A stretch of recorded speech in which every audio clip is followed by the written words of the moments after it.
Hello students, कैसे हैं आप सब लोग। तो 4 दिन का गैप मिला हुआ था एग्जामिनेशन में, एक दिन तो चला गया और आई होप अभी तक आप लोगों ने अच्छे से आधे सिलेबस का रिवीजन कर लिया होगा।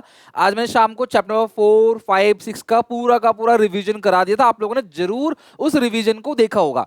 तो अब ये काम करते हैं, चैप्टर नंबर 4, 5, 6 तीनों चैप्टर में से जितने भी इंपॉर्टेंट प्रीवियस ईयर क्वेश्चन है ना, उनको बना लेते हैं। लास्ट 3 to 4 इयर्स के प्रीवियस ईयर क्वेश्चन मैंने आपको पिछली मतलब कल भी मैंने कराया था आपको 1 to 3 चैप्टर का। आपने नहीं देखा देख लेना। और आते हैं 4, 5, 6 पे एक एक करके प्रीवियस ईयर क्वेश्चन बनाते हैं। साथ में आज दिन में आपने केस स्टडी भी देखा होगा, एमसीक्यू भी देख लिया होगा और इसकी केस स्टडी और एमसीक्यू मैं कल करा दूंगा। तो मेरी उम्मीद है कि 21 तारीख नहीं 20 तारीख तक ये सब कुछ अच्छे से खत्म करा दूं, A to Z पूरा रिवीजन। 21 की सुबह 5 बजे लाइव होगी, 22 की सुबह 6 बजे जो है, 21 की सुबह 6 बजे और 22 को सुबह 5 बजे लाइव क्लास होने वाली है। बिल्कुल भी उस क्लास को मिस मत करना।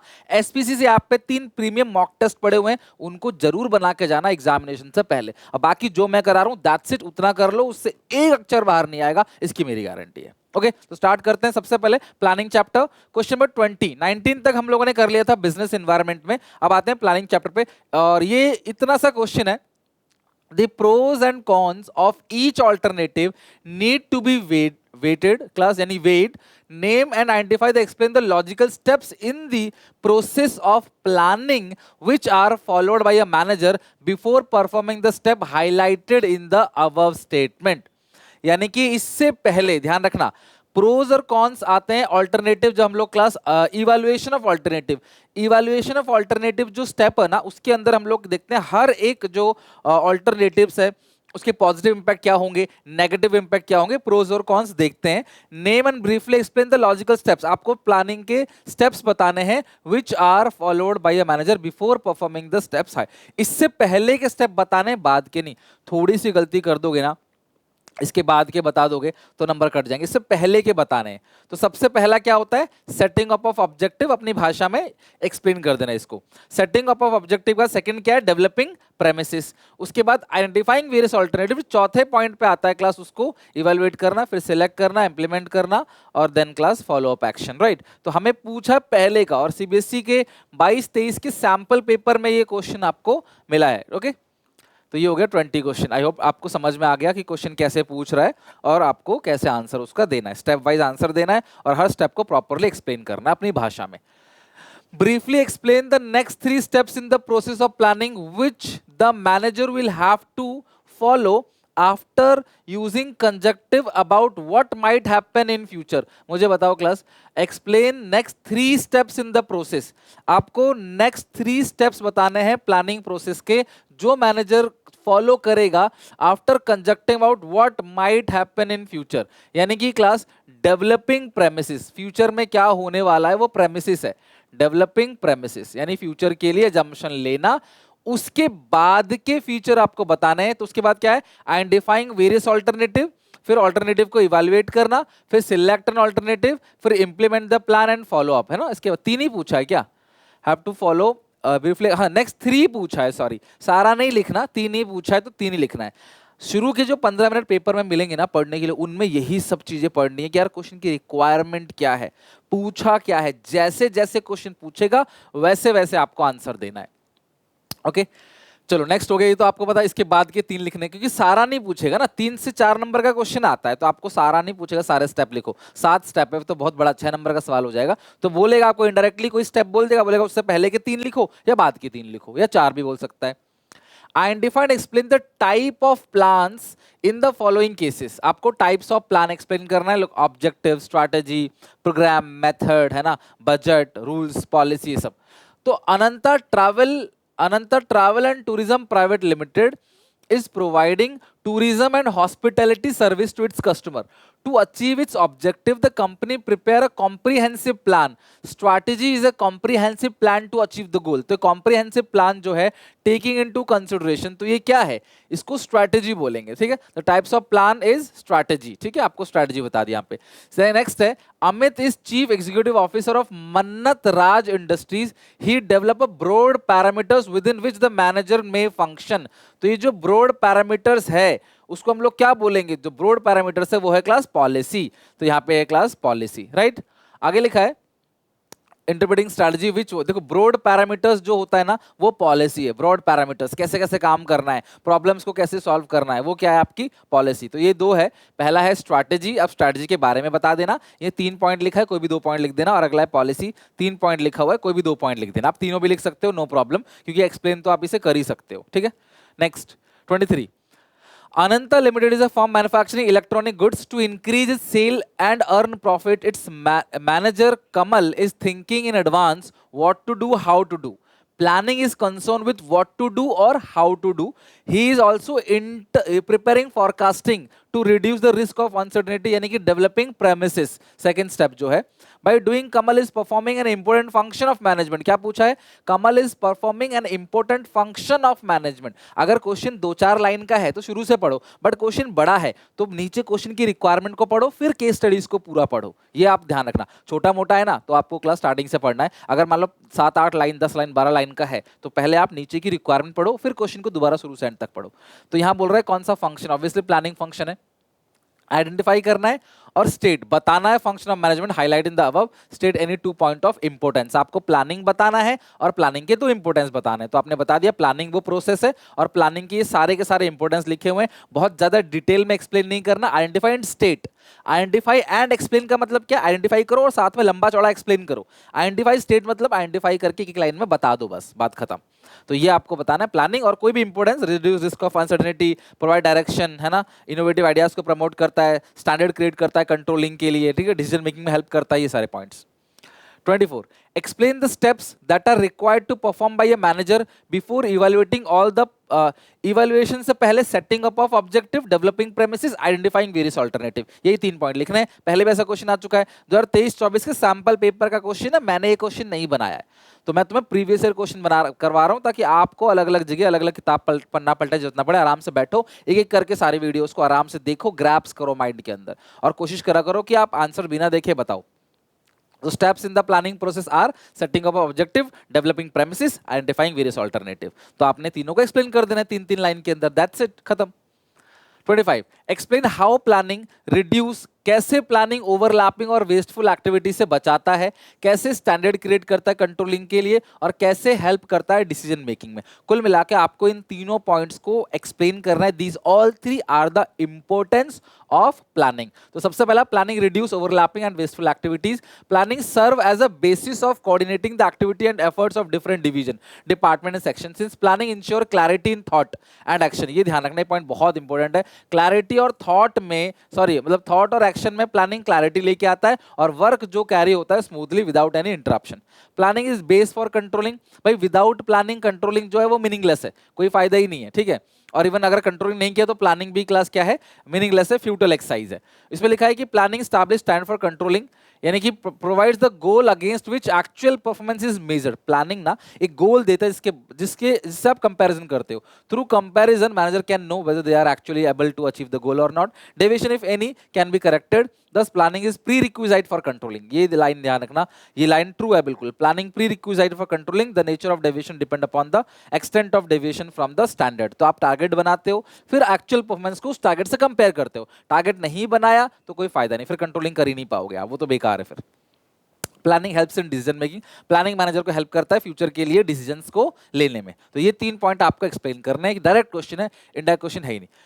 अब ये क्वेश्चन काफी बड़ा है, तो पहले हम लोग क्लास इस पे आते हैं। इसमें क्या लिखा हुआ है, coating line from the above paragraph. आपको लाइन कोट करनी है, आइडेंटिफाई एंड एक्सप्लेन। तो आइडेंटिफाई करना है, पहचानना है, और एक्सप्लेन करना है 2 बेनिफिट्स एंड 2 लिमिटेशंस और प्लानिंग फंक्शन। साफ साफ कह दिया है कि 2 बेनिफिट और 2 लिमिटेशंस लिखने हैं प्लानिंग फंक्शन के, बट कोई भी नहीं, ऊपर से लाइन पढ़ना है और कोट करके लिखना है।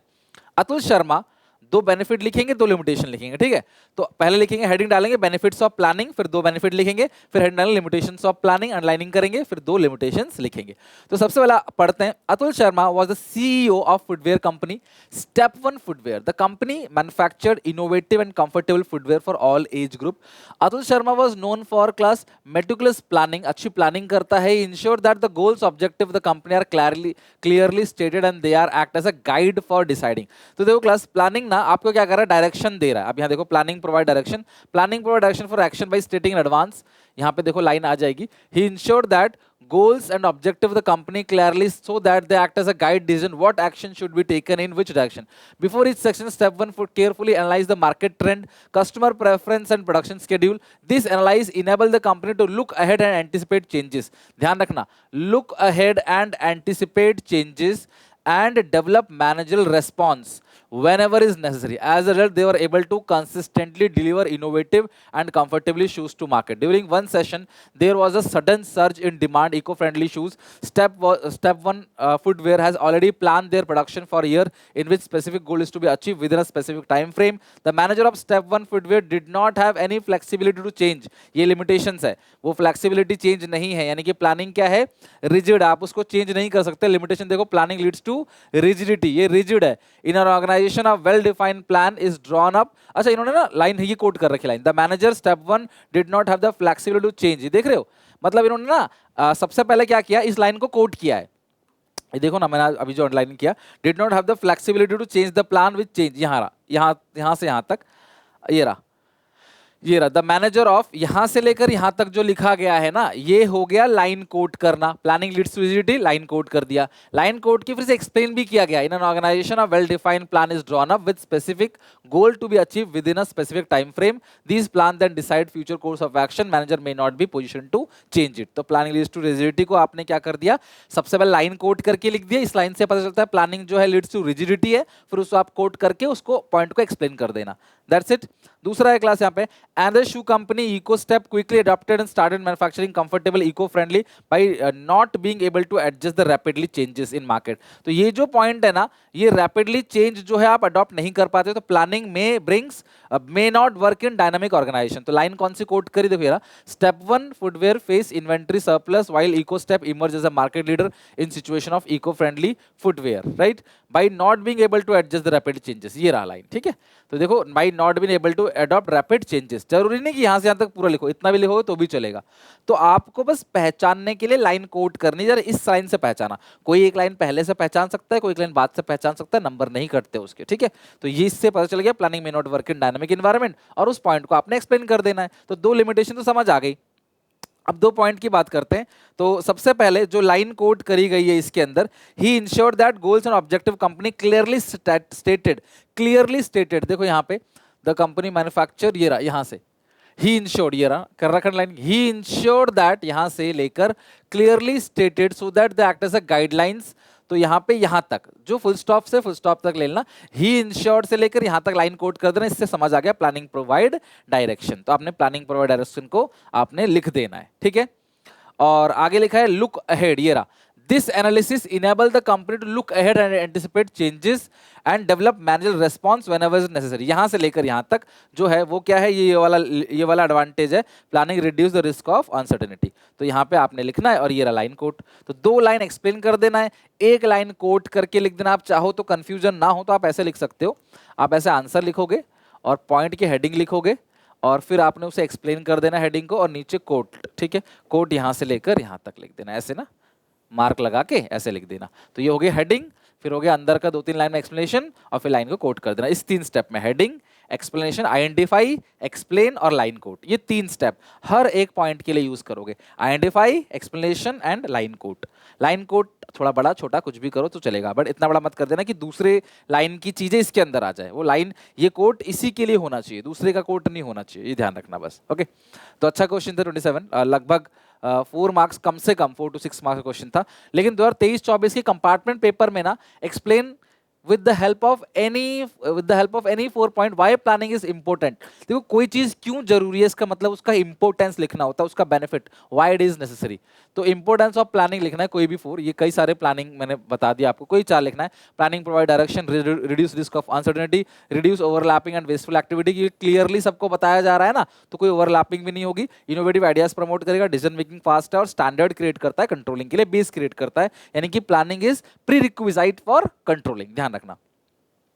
State the meaning of single use plan and standing plan. सीधा सीधा देखो, इसी साल का है, लो 2024 पेपर, इसी साल के सैंपल पेपर में क्वेश्चन आया था, देख लो। आपको डायरेक्टली बताना सिंगल यूज प्लान कौन से होते हैं, स्टैंडिंग प्लान कौन कौन से होते हैं, उनका क्लास मतलब समझाना, दैट्स इट, और कुछ नहीं।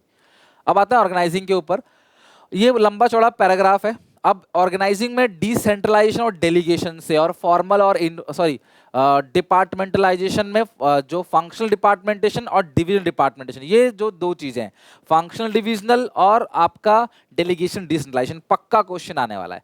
तो इतना लंबा चौड़ा क्वेश्चन आएगा तो आपको यहाँ पे लेना, by quoting the line given अब identify and explain the benefit of the concept. देखो जब भी सेंट्रलाइजेशन डिसेंट्रलाइजेशन की बात आएगी ना, तो उसको बोलते हैं कॉन्सेप्ट। सेंट्रलाइजेशन और डिसेंट्रलाइजेशन क्या है, डेलीगेशन और डिसेंट्रलाइजेशन क्या है, एक कॉन्सेप्ट है।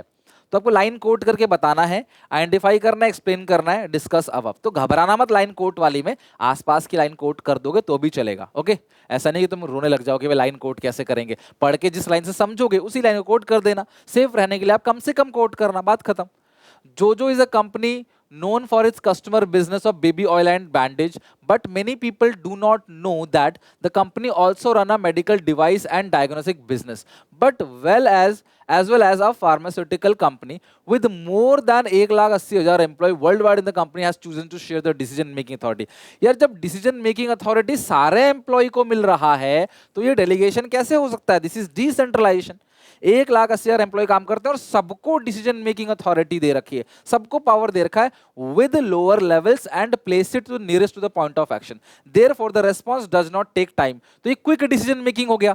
यहां से आपको समझ आ जाएगा कि ये क्या हो गया, क्विक डिसीजन मेकिंग हो गया। क्या लिखना है यहाँ पे, उसके बेनिफिट लिखने हैं ना, तो बेनिफिट्स ही देखो, ये आंसर देखो लिखा हुआ है रेस्पॉन्स नॉट टेक टाइम, ये क्या हो गया क्लास, ठीक है, ये हो गया क्विक डिसीजन मेकिंग। ओके, और फिर आपने उसको एक्सप्लेन कर देना। और पहली हेडिंग तो आपने डाल दी importance of decentralization, the concept highlighted here is decentralization. पहले आप हेडिंग डालोगे डिसेंट्रलाइजेशन की, ठीक है, डिसेंट्रलाइजेशन हेडिंग डालोगे। ओके, और उसके बाद फिर उसके इंपोर्टेंस लिखोगे और उसके पॉइंट्स लिखोगे, ठीक है। This propagates the believe that people are competent, capable and resourceful who can get a chance to prove their abilities and enable the company in identifying those executive who have necessary potential to become dynamic leaders. So अब तक ये जो चीज आ रही है ना, यहाँ पे एक मैनेजरल टैलेंट डेवलप हो रहा है, राइट, एक मैनेजर जो है वो टैलेंट डेवलप हो रहा है।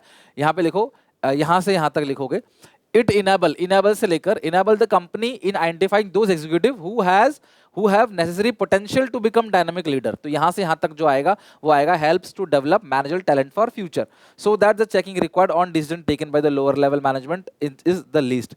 This makes possible to evaluate performance at each level. Each department can be individually held accountable for this result by quoting the line. तो ये आपको 2 पॉइंट लिखने थे ना, तो ये 2 पॉइंट। अब तीसरा पॉइंट क्या है क्लास, यहाँ पे तीसरा पॉइंट है प्रमोट, जो डिसेंट्रलाइजेशन है ना वो डेवलप इनिशिएटिव अमंग सबऑर्डिनेट। तो सबऑर्डिनेट्स के अंदर क्या कर रहा है, इनिशिएटिव लेके आ रहा है, मतलब कोई भी चेंजेस अगर होता है ना, सबऑर्डिनेट डिसीजन मेकिंग में कैपेबिलिटीज, उनकी पावर है कि वो डिसीजन मेकिंग में पार्टिसिपेट कर सके, उनके आइडियाज को वो बता सके। तो ये तीसरा पॉइंट जो है आपको 2 ही पूछा गया, तो मेरे हिसाब से 2 ही बहुत है। अच्छा 2 नहीं पूछा, identify and briefly explain the benefit, ठीक है। तो तीसरा जो पॉइंट है ना, यहाँ लास्ट वाला पॉइंट है, वो लिख देना आप, identifying those executive who have been necessary potential to become dynamic leader, to develop initiative among subordinate. और इसका क्या हो गया, who can get chance to prove their ability, who can chance to prove their ability. ये जो point है ना prove their ability वाला, ये आएगा develop managerial talent for future. तो ये हो गया क्लास आपका, ये जो लाइन कोट आपने किया, मैनेजर टैलेंट फॉर फ्यूचर आ गया क्लास आपका ये पॉइंट, और फिर नीचे आ गया उसका एक्सप्लेनेशन। जैसे मैंने आपको 3 पॉइंट बोला था, इन्होंने ऐसे लिख के दिया इस साल के सैम्पल पेपर में, आप ऐसे मत लिखना, आप सबसे पहले पॉइंट लिखना, फिर पॉइंट के एक्सप्लेनेशन, और नीचे एक लाइन छोड़ के लिख देना कोट की, ये उसका कोट है, ठीक है। अच्छा चलो, ये हो गया क्लास यहाँ पे प्रूव एबिलिटी वाला पॉइंट भी हो गया। ये रहा who can get a chance to prove ability. तो ये जो प्रूव एबिलिटी वाला है, ये यहाँ से लेकर आप यहाँ से लेकर यहाँ तक है ना, जो भी है दिस प्रोपोगेट से लेकर एबिलिटी तक आ जाएगा मैनेजर टैलेंट फॉर फ्यूचर, और इनेबल करता है मतलब इनिशिएटिव डेवलप हो रहा है सबऑर्डिनेट्स के बीच में, ठीक है। नेक्स्ट है यहाँ पे, अच्छा 4th पॉइंट भी लिखा है बेटर कंट्रोल, तो आप 4th पॉइंट बेटर कंट्रोल लिख सकते हो। मैंने सर कहा था कि जो इंपॉर्टेंस है उसमें आप 2-3 चीजें हैं जो बिल्कुल कॉमनली लिख सकते हो, लेकिन इस टाइप के क्वेश्चन में जहाँ पे आपको केस स्टडी दी है ना, वहाँ पे आपको जो यहाँ दिखेगा ना, जो भी आपको पॉइंट लगता है वो हेडिंग डाल के लिखनी है, हेडिंग एक्सप्लेनेशन और देन फिर line quote. 30 explain the following points of importance of organizing function of management.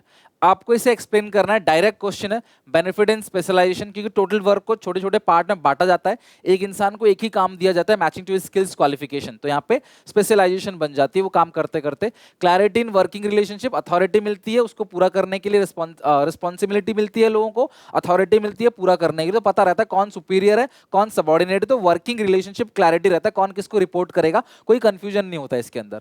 और अडॉप्शन टू चेंजेस, कोई भी चेंज अगर आता है तो उसे क्लास ही अडॉप्ट करते हैं। तो इन तीनों पॉइंट को क्या करना है आपको एक्सप्लेन करना है, बस डायरेक्ट क्वेश्चन है। एक्सप्लेन द फॉलोइंग, यहां भी देखो डायरेक्ट क्वेश्चन है, कितने क्वेश्चन सीधे सीधे आ रहे हैं, 23 22 23 का मेन पेपर है, डायरेक्ट क्वेश्चन पूछा गया है। Explain the following points of importance of delegation, effective management, employees development और बेटर कोऑर्डिनेशन। डेलीगेशन के 3, मैनेजमेंट रूटीन वर्क नीचे लेवल पे दे के एक्सपर्ट बन जाता है और टाइम बचता है उसके पास क्रूशियल मैटर पे फोकस करने के लिए।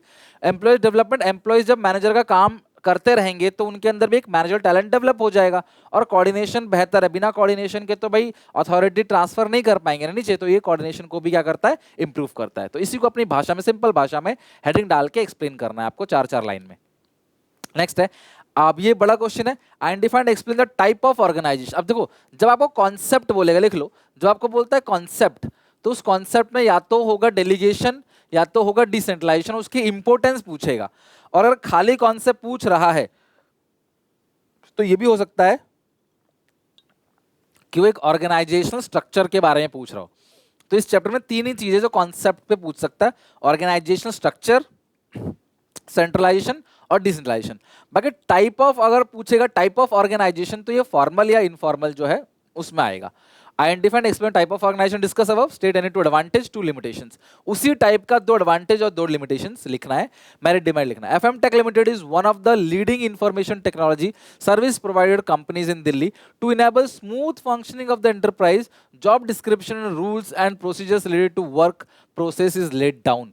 देखो जॉब डिस्क्रिप्शन, कंपनी के रूल्स, कंपनी के प्रोसीजर्स लिखे हुए हैं। The company specify clearly the boundary of authority and responsibility. देखो बाउंड्रीज कहां पे होती हैं, फॉर्मल ऑर्गेनाइजेशन के अंदर। जो फॉर्मल ऑर्गेनाइजेशन होते हैं उसमें बाउंड्री होती है, भाई आपको यही काम है, बाउंड्री से बियॉन्ड नहीं जाना। इनफॉर्मल में गपशप दोस्ती, कोई भी इंफॉर्मेशन किसी को भी दे रहा है तो वो स्ट्रेस रिलीज करने के लिए होता है, ये काम करने के लिए होता है। तो ये फॉर्मल ऑर्गेनाइजेशन की बात चल रही है। और देखो साफ साफ फॉर्मल ऑर्गेनाइजेशन के अंदर ही क्या होता है, सिस्टमैटिक वर्किंग होती है, सिस्टमैटिक कोऑर्डिनेशन होता है, स्केलर चेन फॉलो होता है। तो ये फॉर्मल ऑर्गेनाइजेशन की बात कर रहा है। फिर आप हेडिंग डालोगे फॉर्मल ऑर्गेनाइजेशन एनी 2, इन्होंने क्लास 5 पॉइंट दे रखे हैं, कोई भी 2 लिखना है। तो फिक्स रिस्पॉन्सिबिलिटी आसान है, यूनिटी ऑफ कमांड फॉलो होता है और गोल अचीव हो जाता है, गोल अचीव करने के लिए होता है। डिमेरिट क्या होता है क्लास, कई बार नेगेटिव रिजल्ट भी आ सकता है इसके थ्रू। और डिमेरिट है कि जो फॉर्मल में स्ट्रेस जो रहता है वो ज्यादा काम पे रहता है, तो सोशल जो नीड होती है वर्कर्स की वो इग्नोर की जाती है। तो कोई भी 2 पॉइंट क्लास आपको लिखना है। 33, identify and state the organize structure, है ना। अब जब स्ट्रक्चर की बात बोलेगा तो या तो फंक्शनल होगा या तो वो डिविजनल होगा, दोनों में से एक बताना है। और फिर उसके देखो 2 डिमेरिट और 2 मेरिट आपको बताना है, जो हाईलाइटेड हो रहा है अब केसेस में, कोई भी मेरिट डिमेरिट नहीं, जो ऊपर हाईलाइट हो रहा है। तो ये कौन सा ऑर्गेनाइजेशन स्ट्रक्चर आपको बताना है। Diligent developer, a website designing company in Bangalore, is a startup initiative of mister Miniraj which aims at achieving a profit margin 10% in its first year. Mr. Maniraj appointed Mr. Edwit as a digital marketing head, Mr. Kians as a head of backend department, and Mr.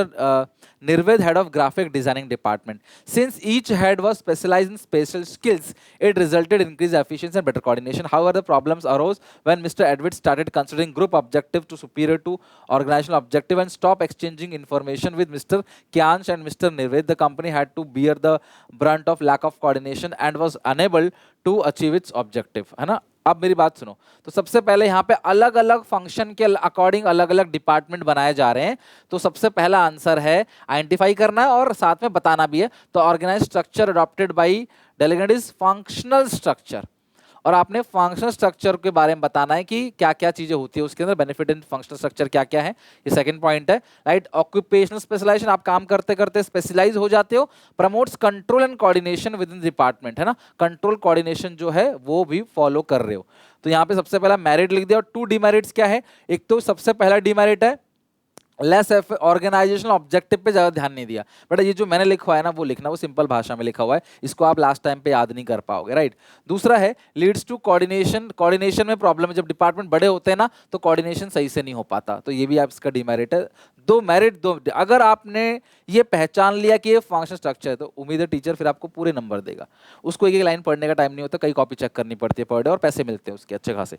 तो यहाँ पे जितने भी अगर heading सही लिखी है तो अंदर का ऑब्वियसली सही लिखा होगा, टीचर समझ जाता है ठीक लिखा है। अगर हेडिंग गलत पकड़ लिया आपने, आप समझ ही नहीं पाए फंक्शनल है डिविजनल है, साफ साफ अलग अलग प्रोडक्ट के अकॉर्डिंग, अलग अलग फंक्शन के अकॉर्डिंग बांटा है ना कि प्रोडक्ट के अकॉर्डिंग, तो ये फंक्शनल है। और प्रॉब्लम ये है लैक ऑफ कोऑर्डिनेशन हो रहा है और रिसोर्सेज को एक्सचेंज करने में दिक्कत आती है। और एडवांटेजेस क्या है, ऑक्यूपेशनल स्पेशलाइजेशन और कोऑर्डिनेशन बेहतर हो रहा है, ठीक है।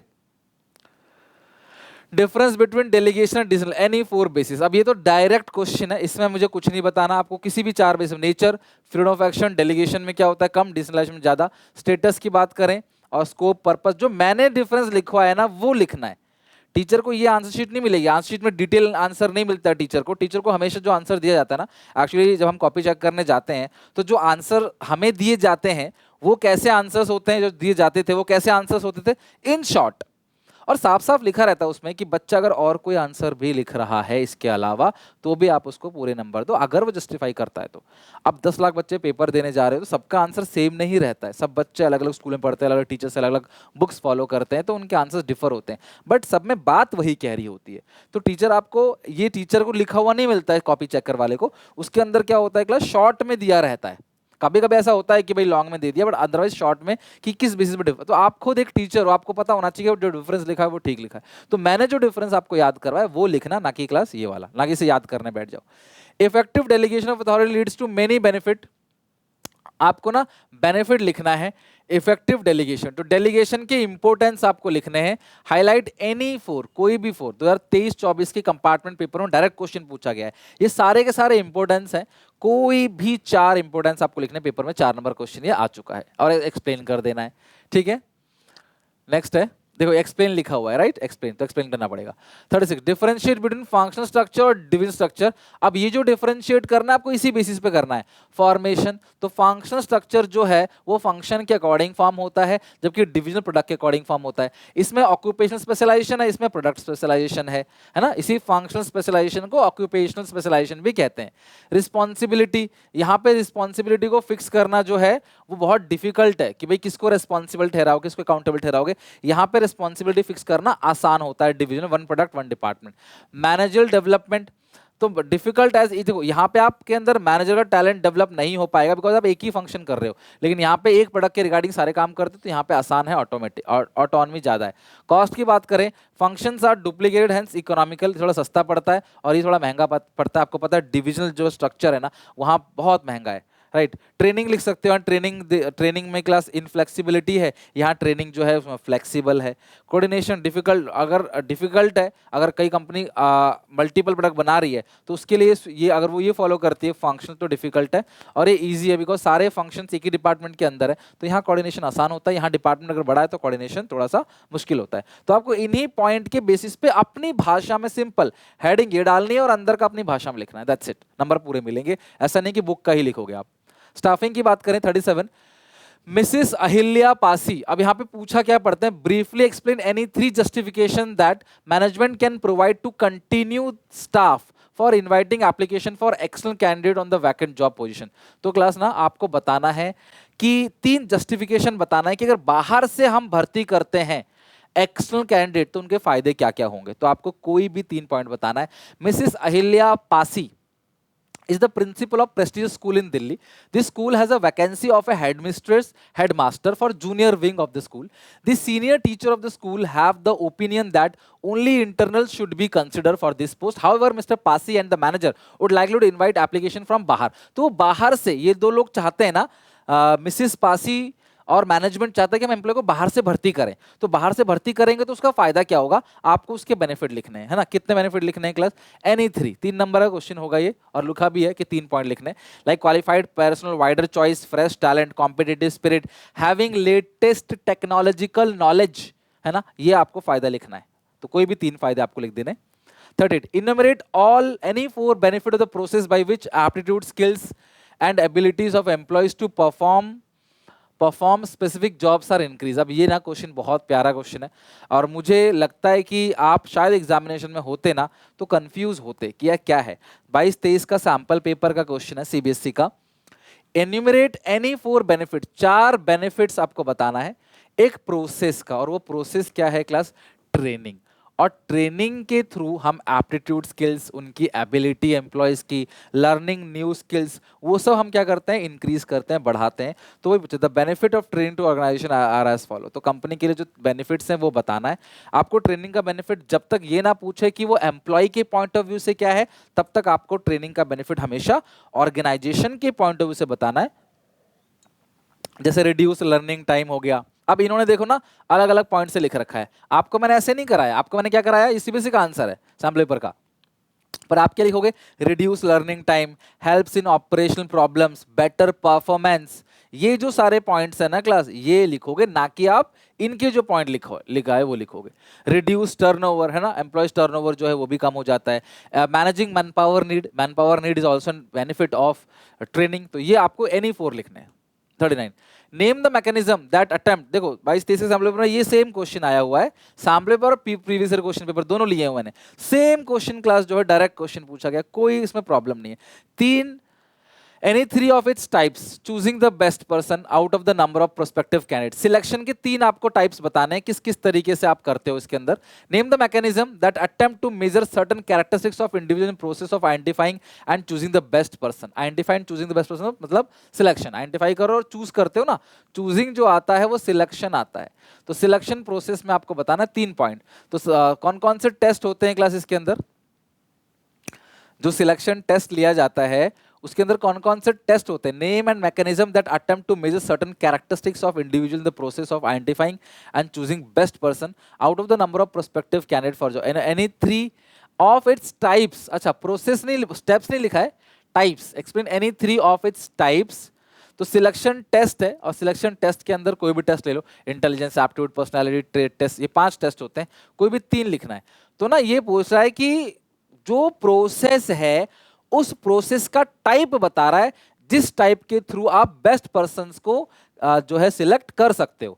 तो वो ये 5 टेस्ट हैं, इनको फॉलो किया था, आपको 3 पूछा तो एनी 3 आप इसमें एक्सप्लेन कर देना। 40, डायरेक्ट क्वेश्चन है, identify and explain the following steps in the process of staffing.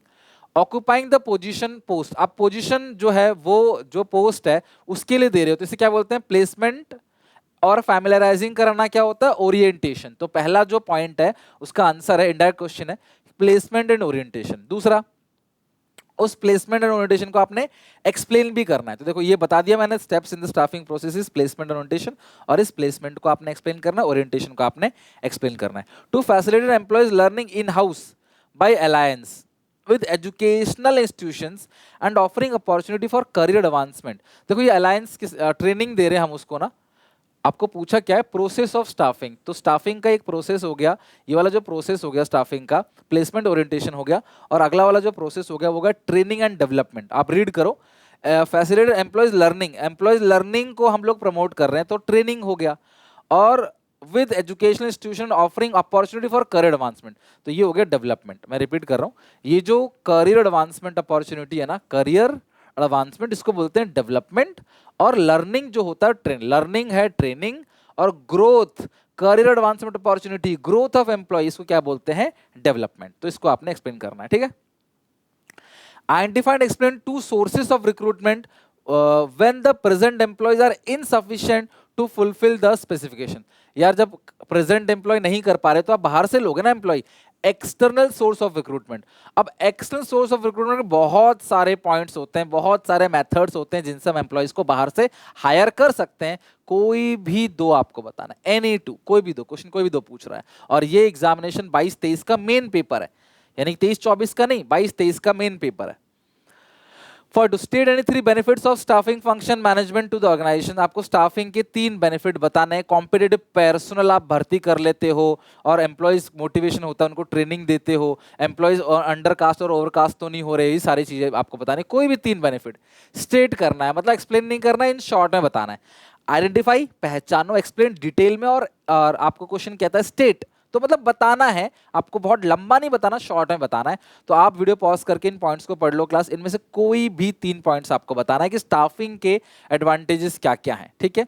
जैसे मैंने बताया ना आपको, जो एम्प्लॉयज है किसी के भी एडवांटेज अगर आपको लिखना है तो स्टाफिंग के एडवांटेज में क्या था कि कॉम्पिटिटिव पर्सनल को भर्ती कर लेते हैं वैकेंट जॉब पोजीशन को, और दूसरी बात है ह्यूमन रिसोर्सेज का ऑप्टिमम यूटिलाइजेशन होता है, optimum utilisation of human resources, putting right person for various right job. Competitive personnel को भर्ती करते हैं, उनकी ट्रेनिंग देते हैं, उनके डेवलपमेंट पे काम करते हैं, कंपनी का ग्रोथ होता है और कम्युनिकेशन स्ट्रांग होता है, मोटिवेशन होता है। कोई भी पॉइंट आप डाल सकते हो, एनी 3, बस जस्ट 3।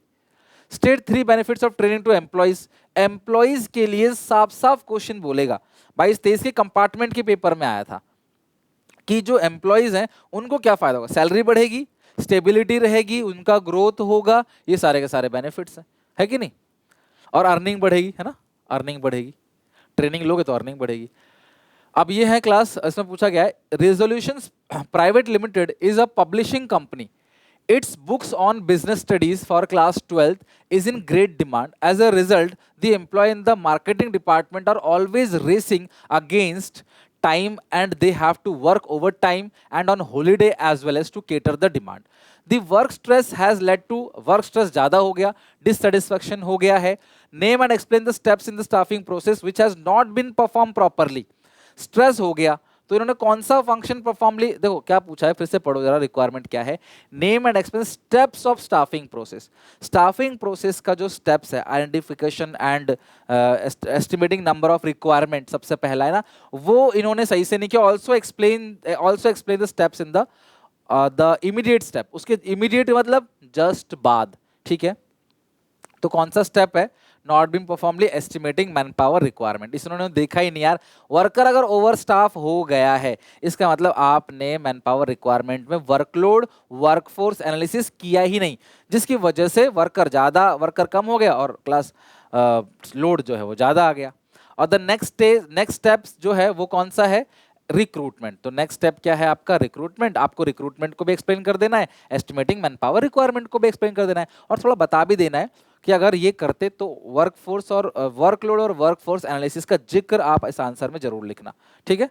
तो वर्कलोड, देखो ये यहाँ भी लिखा हुआ है, वर्कलोड और वर्कफोर्स, ये नहीं किया जिसकी वजह से जो वर्क स्ट्रेस है ना वो डिससेटिस्फाई हो गया, लोगों को ज्यादा काम करना पड़ रहा है, छुट्टियों में भी काम करना पड़ रहा है क्योंकि ओवरबर्डन है employees. 45 state any for limitation using internal source of recruitment. आपको कंपनी के अंदर से लेना है तो कोई भी 4, इसमें से मत पढ़ना जो मैंने आपको बताया। अगर आप एग्जिस्टिंग एम्प्लॉयज को क्लास काम दोगे तो एक तो लेथार्जिक हो जाएंगे, वो ढंग से काम नहीं कर पाएंगे, और दूसरा डिसएडवांटेज क्या है, कंपनी का कोई फ्रेश टैलेंट नहीं आएगा, है ना। एग्जिस्टिंग एम्प्लॉय के अंदर क्लास क्योस कंफ्यूजन भी हो सकता है ना, डिससेटिस्फैक्शन की, उसको क्यों प्रमोशन कर दिया, मेरे को क्यों नहीं किया। तो आपको एनी 4 लिखना है। और लेथार्जिक हो गया, और जो न्यू एंटरप्राइज है वो इंटरनल को यूज कर ही नहीं सकते, वो तो नई कंपनी है तो एग्जिस्टिंग एम्प्लॉय है ही नहीं, तो बाहर से लेंगे। और कंपटीशन स्पिरिट जो है क्लास वो हैम्पर हो सकता है, फ्रीक्वेंट ट्रांसफर से क्लास वर्कर जॉब छोड़ के भी जा सकता है, लेबर टर्नओवर बढ़ सकता है। 46 state any 4 commonly use source of recruitment from outside. कोई भी 4 लिखने, तुम्हारी मर्जी, कोई भी 4 लिख लो जब कंपनी को बाहर से ले रहे हो, लाइक डायरेक्ट रिक्रूटमेंट हो गया, कैजुअल कॉलर हो गया, एम्प्लॉयमेंट एक्सचेंज हो गया, प्लेसमेंट एजेंसी हो गया, कैंपस रिक्रूटमेंट, एनी 4, कोई भी 4 क्लास आपको इसके अंदर लिख लेना है। Recommendation for present employees, labour contractor, advertisement on TV और वेब पब्लिशिंग, कोई भी 4 कॉमनली यूज नहीं, कोई भी 4, कोई भी 4 कॉमनली यूज का मतलब है कोई भी 4 जो चलता हो। अब जरूरी नहीं कि कोई भी इनमें से 4, मतलब वही 4 लिखो जो आपको लग रहा है भाई, कोई भी 4, कोई जोर नहीं है इस पे। 47 अब क्वेश्चन की रिक्वायरमेंट क्या है, identify and explain the method of training. Training का मेथड बताना है जो बीबी मोटर यूज कर रही है। Training on the job training है या ऑफ द जॉब ट्रेनिंग है वो पहचानो, फिर उसके अंदर का पॉइंट आपने बताना है। ऑफ द जॉब में तो एक ही था, vestibule school. A renowned car company renamed BB Motors was known for producing high-performance car. They were committed to ensure that its employee had the skills and knowledge to build these car in an innovative and high-performance car.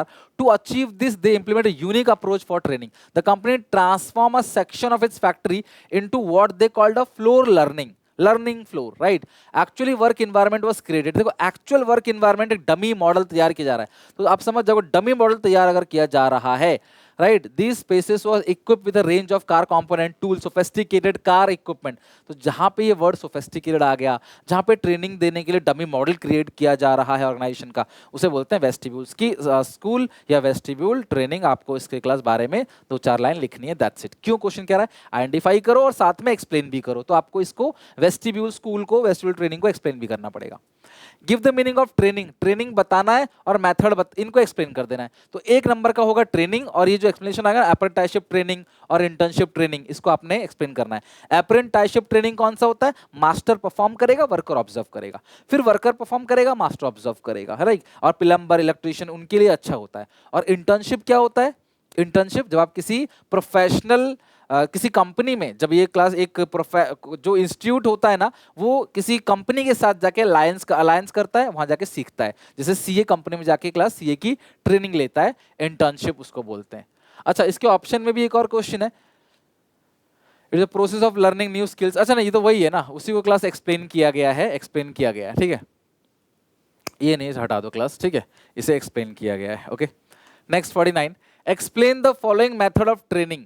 Obviously कुछ बच्चों को ऐसा लग सकता है sir किसी question में choice नहीं है. यहाँ चॉइस है, लेकिन मैंने हटा रखे हैं. मैंने चॉइस के क्वेश्चन को भी अलग से क्वेश्चन ही ट्रीट कर लिया है, क्योंकि अभी पेपर तो दे नहीं रहे हो, तो मैं चॉइस दूंगा आपको, और वो चॉइस हमें से तो आएगा नहीं. मतलब इस क्वेश्चन में साथ जो चॉइस आया होगा, जरूरी नहीं कि वो हर पेपर में ही आएगा. तो हमें तो हर क्वेश्चन को अलग अलग देखना है ना, चॉइस वाले को भी हम एक अलग क्वेश्चन देख रहे हैं. Explain the following methods, vestibule school और इंटर्नशिप ट्रेनिंग, दोनों को आपने क्या एक्सप्लेन करना है. पिछले में भी आया था, देखो 23-24 से कंपार्टमेंट पेपर में भी आया, 23-24 के मेन पेपर में भी आया. तो इसीलिए टीचर कहते हैं जो मेन पेपर होता है उसको प्रैक्टिस कर लो, सेम वैसा ही क्वेश्चन क्लास कंपार्टमेंट पेपर में भी आ सकता है. ठीक है, तो ये दोनों ही आया था वहां पे भी, ये भी आया यहाँ पे, दोनों ही सेम है, पिछले में भी आया था, इसमें भी. 50, since jobs have become more complex the importance of employees training has increased. Job ना बहुत कॉम्प्लेक्स हो गई है आजकल, जिसकी वजह से ट्रेनिंग की इंपॉर्टेंस बहुत बढ़ रहे हैं. Training programme provide numerous benefit to workers. अब देखो, ये पहले भी क्वेश्चन पूछा गया था, 24-25 के सैंपल पेपर में भी आया था, और ट्रेनिंग के बेनिफिट 22-23 में भी पूछा गया था. तो ट्रेनिंग के बेनिफिट, इसका मतलब बहुत जरूरी है एम्प्लॉइज के पॉइंट ऑफ व्यू से भी और कंपनी के पॉइंट ऑफ व्यू से भी. तो benefit of train to worker क्या है, उनकी स्किल्स बढ़ेगी, नॉलेज बढ़ेगी, बेटर परफॉर्मेंस होगा, सैलरी ज्यादा मिलेगी, करियर ग्रोथ होगा, प्रमोशन जल्दी होगा, टिक के काम कर पाएंगे, एम्प्लॉइज का सेटिस्फेक्शन बढ़ेगा. और इवन क्लास ट्रेनिंग से जो आप एक्सीडेंट्स हैं उनको कम कर सकते हो, जो टफ मशीनरीज है ना क्लास, उनकी ट्रेनिंग भी उनको दे सकते हो. ठीक है, वो भी उसको हैंडल कर लेंगे, उसका नुकसान नहीं करेंगे. तो 50 क्वेश्चन जो स्टाफिंग का एंड हो गया, यहाँ पे डन है. तो आज हम लोगों ने अगर देखा जाए स्टाफिंग चैप्टर तक पूरा का पूरा आधा सिलेबस होता है, 6 चैप्टर्स, उसको पूरा खत्म कर लिया केस स्टडीज के साथ. कल मैं सुबह कोशिश करूंगा इसके केस स्टडीज, इसके एमसीक्यू अपलोड कर दूं, और वो भी आप बना लेना. तो कल सुबह 12 बजे तक समझ लो हमारा पूरा आधा सिलेबस खत्म हो जाएगा. तो अभी बहुत टाइम बचेगा उसके बाद ही बाकी आधा सिलेबस खत्म करने के लिए, और बहुत कुछ करना है एज पर स्केड्यूल जो मैंने बताया है. डेफिनेटली क्लास आप उसको फॉलो करना, गारंटी दे रहा हूँ क्लास आपके 80 आउट ऑफ 80 ही आएंगे. राइटिंग प्रैक्टिस सुधारने के लिए एसपीसीसी ऐप पे 3 प्रीमियम मॉक टेस्ट है, उनको जरूर बना लेना. ओके, मिलते हैं नेक्स्ट वीडियो में. Take care, bye bye. Channel को सब्सक्राइब कर लेना, बेल आइकन दबा देना, और नीचे कमेंट जरूर करना, और जाने से पहले वीडियो को लाइक कर देना. एग्जाम टाइम में बहुत मेहनत हो रही है, गला बिल्कुल खराब हो रखा है, नींद खत्म है बिल्कुल. तो आई होप आप सपोर्ट जरूर करो, ताकि मुझे भी मोटिवेशन मिले और मेहनत करने का, और एक एक बच्चे को पास कराने का. ठीक है, मिलते हैं नेक्स्ट वीडियो में. Take care, bye bye.